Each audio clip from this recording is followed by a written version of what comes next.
Hey, Mighty Pals, it's time for some Thursday tips. Can you go back in blogging? Can we go backwards in time, back to the future? Not so much. I'm going to answer a question today that's come up with amongst the solopreneur pals of mine, small business owners, about blogging. And this follows on content refreshing, which I've talked about several times lately. Also, side note, you get to see my new office setup. Same office. You just can't see it now. Rather than cleaning everything up so that I look even better on video, I just got the backdrop behind me, the screen that extends and that covers up more of my office, whereas my photo backdrops wouldn't because of the wide angle lens. Anyway, just an aside. So the irony is I'm here, I'm authentic, I'm showing up, haven't done my hair and my makeup and all that, and I'm here in a t-shirt and a fleece, but I am concerned about my office. So blogging. So we can't go backwards. As tempting as it might be to backdate some blog posts and fill in content gaps.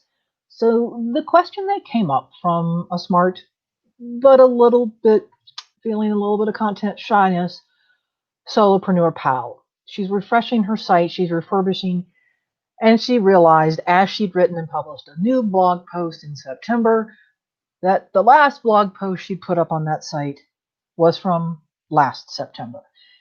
And there's this gap in between, and that gap is staring at us and looking at us, and we're going, oh, I feel so ashamed. I haven't been consistent about blogging, about putting content out there for my audience. And can I just go back and fill in the gaps and, just make it seem like something's been here between September and September. And she told me that she'd also already was using a plugin to take the dates off of the blog posts, which a lot of people do, and there's a lot of controversy about it. And I may put some comments in this video here on the sides of the argument for that. I've gone back and forth, and I believe right now I have dates turned off on my blog. But again, really, here today we're going to talk about why that really doesn't matter necessarily and why it's actually not helpful for your audience. And so the other good question she had asked wasn't just, about feeling some content shame and hey, look, we've all been there. We've all had some moments where we're not consistent with putting up videos, with sending our emails, with blogging. There's a lot on our plates, and maybe especially more so in the last year. But as tempting as it is to go back and to backfill, we don't want to do it. And she was asking also, was it detrimental from a traffic or an SEO fashion to do that kind of refurbishing? Or does she just need to forget it and go forward from here? And she was worrying, is it just too much stress on these dates? So the answer was, first of all, I think it's a great question. I think it's great that we're looking at our blogs to refresh them, to keep the content up to date and to fresh. And I get completely the mindset and the fear of, oh my God, I've left gaps. My other website, my other business hasn't had anything posted new for months. But what I post over there tends to be really meaty and evergreen, and I'm just not as concerned about it. I still get traffic over there for those other posts. Would it be better to put up more content? Sure. But here's the thing. Backdating won't fool Google. It might fool some of your readers some of the time, but honestly, backdating, Google doesn't buy it. It knows better, and it could actually be harming your readers in your search results. So without getting too deep into this, and I am not the foremost Google and SEO expert in the least, but I know this. Our blog posts have metadata. Metadata is data about data. Like when I take a picture with my DSLR camera, it captures data that says you used this lens and it was at an f-stop this, and here's your brightness factor, and things like that. All of the data about the picture. Even sometimes if you're taking ones with one of these, your phone, it captures geographic data, like where were you when you took that picture. It's part of the metadata. So our blog posts have data in the code in the HTML, in the scripting, in the PHP of our blog posts, stuff that 99.9% of the time you and I are never going to care about. We are not digging into the code. We just want to type and share our content. But Google knows the code. Google's robots scoop into that code, and they're paying attention. And Google knows that the date that's on our blog post needs to match up with the date that's in the metadata. And even if we use one of those plugins that takes the date off of the front side, the part where you and I reading the blog says, oh, when was this written? I have no clue. Google knows. Google knows in the metadata when you actually created that post. And it knows that you sat down here on October 29th and you wrote a blog post, and it doesn't matter if you tell WordPress, and I'll go in and show you what I'm talking about. If you go into WordPress and say, hi, I wrote this post on April 15th, Google's going to like, no, you didn't. You didn't. No. So for that reason alone, it's not worth it. You are not getting any SEO juice for having created an old post and old content on your site. And having it show up in your blog's chronological listing, 6 months ago. Also know this.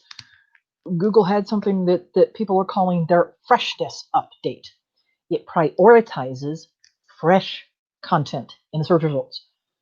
Just like you and I want fresh bread and we want fresh tomatoes and fresh strawberries, Google has figured out that most people who are searching for content want a fresh answer. For example, if I am searching and I want to know about the updates on size specifications for optimal social media images, because Facebook keeps changing everything, like what's the size of a Facebook event? What's the size of a Facebook cover? Well, I don't want a post that's dated 2015 that tells me that. I don't even want a post that's dated 2019 that tells me that. I want to make sure whatever post I'm looking at has a 2020 date on it. In fact, I will limit Google's search results and say, show me the results only in the last month or the last 12 months. There are ways that you can go in and to update older content and give it a new date. You could even say, hey, this post, which was great and has good stuff, but I updated some things on it. It was updated at X date, and I've done that to some of my posts recently. Google's okay with that, because Google does still give us points for having a website that's been around for a while and has been collecting links and stuff like that. But the actual content, Google would prefer that we go out and take a really good post and update it. Add fresh contents, add fresh links, fix any broken links, even include text in there that says originally written 2015, updated 2017, 2019, 2020, whatever. And for some of those same reasons, that's why there are a number of experts who say we should leave the dates on our blog posts, because the people who are out there searching for our content, and they are searching for specific answers more so than ever before, those long tail searches, they're going to look and prioritize something that has a date and that shows up in the Google search results with a recent date. You don't want to get skipped over because somebody thinks that your content is out of date or out of touch. So we as humans are biased to the new, and we tend to click things that are new. So that's why telling my friend when I was answering this question, this other solopreneur, focus on going forward. Just focus. Forget what's happened in the past. Promise to be more consistent, whatever consistent looks like for you now going forward. Also understand that Google would prefer that. So for doing refreshes, Google likes if we take an old content and we update it, rather than if we were to create it all over again from scratch. So I'm actually going to drop in there's a really great article from Search Engine Journal. When I need to go and find something and I need to try and understand what's going on in Google land, and I don't want to get too necessarily over my head, but I know these are the folks who spend all of their time, this is their niche, doing it. You want to check out the folks or just know that I'm going to check out the folks at Search Engine Journal, and I'm putting this in the link. And there we go. So that's one of the ones about, does what happens if you change the dates and what does it do in terms of SEO. So they're one of the, and I'm going to take this video and I'm going to create a blog post about it, and I'll drop the video and the articles. There are multiple other articles in there. But for example, I'm just going to show you really quick. We're going to choose share screen, and hopefully it's going to, let's see which one of these. Oh, fudge. So hang on one second. I'm going to stop that. I have to make it a new window. I always forget that what's in StreamYard would prefer that it doesn't like it if I've got a bunch of tabs. Oh, I just lost it. Shucks. Okay. What I'm talking about in WordPress, there's a little thing where you can change the dates in the right-hand side of the editing. That I have a blog post that was on my site, and that I think I originally wrote it in 2015. I updated the links, I updated the graphics, I added new graphics, I added and fleshed it out some, and yes, I did change the date in the editor under where it said publish. First, I took it from, it had been published on my website, I moved it back to draft. I went in, I edited, I updated, I refreshed it, I changed the publication date. Now, that means mostly that's going to show there's a different date on the front end to users, and it's potentially going to change when it shows up in the search results. But there is still underlying metadata on that post that shows when it was originally created. And it's not worth my time or energy to go back into the code to figure out how to change that. Yes, there are plugins that can do that. There are codes and scripts out there, if you look, that'll tell you how to dive into the code and to change the underlying metadata for your posts. Folks, it's not worth it. It's not worth it. Focus on creating fresh content. Don't go back. Go forward. And we can deal with whatever content shame that we might have been feeling over, those gaps. We can fill that in. Do go ahead and refresh things that look like they should be new, that they should be evergreen. That's one of those things where we want evergreen content. We want people to come back to our sites and to know that something isn't just, oh, well, that's, here's a post about Halloween decorations. Well, that's only really good maybe for this week. That's not going to be terribly helpful in another few weeks from now. But the main thing to know is that Google knows underneath what we've really done. And first of all, that it really doesn't care that much, in terms of timing and SEO. That's just not where Google is putting its priority. So that while certain pages on your website may rank because they're a little bit older, they've been out there, they've had more time to gather backlinks, that's a page. Pages are static, pages are a little bit different. Post. So the main thing to know is that Google doesn't care about the date when you told them you hit publish.